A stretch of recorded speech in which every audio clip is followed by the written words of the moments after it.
Sëriñ Tuuba mas naa dajale ay kilifa ne leen dama bëgg a wax ak yéen te bëgg ngeen dégg ko te jàpp ko te jëfe ko.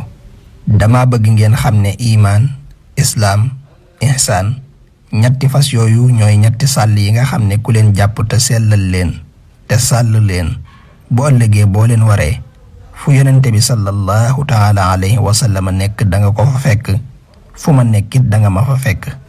ñetti fas yooyu na ngeen leen toppatoo bu dara ayibu ci seen mbir bu ci dara laatu te ñetti fas yooyu am na yu taxaw temm ci jële leen fi.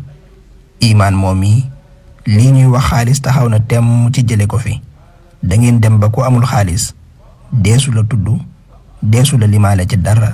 waaye bu boobaa yéen bu ca seen yoon nekk ndax yéen baax ngeen ba xaalis amagul te maa ngi leen di yëgal ne lépp lu ngeen góorgóorlu ba saytu ko ba am ko lu dul ak baax lu mu bari bari ab kàccoor a ngi ci seen wet ëppale leen ko fuuf te ab kàccoor lu mu bari le du am lu baax kon na ngeen fexee am lu baax. islaam mi tubaab bi taxaw na temm ci jële ko fi.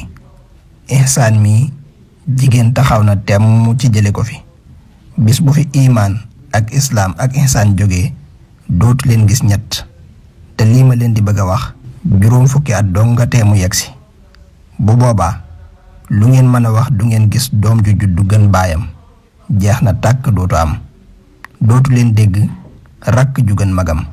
dootu leen dégg it reena tane daaw te muy dëgg. bu boobaa alal yi ngeen di sàkku ak foyteef yi mën naa bari lool waaye bu boobaa jàmm dootu am bëggante dootu am noonoonte rekk a fi am ak xeebante ak bañante ak bañ a dimbalante ak ñàkk muñ ak tooñ gu bari ak fayantoo.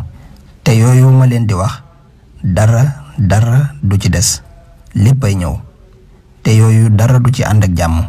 te nit balaa mën a jaamu yàlla day am jàmm.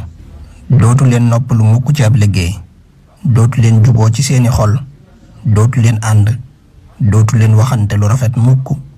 waxooloo li naa si xusnan jooju muy wax bu boobaa kenn dootu wax ci mbokkam lu rafet te lu nit wax ci sa mbokk lu mu juunu nga gëm ko.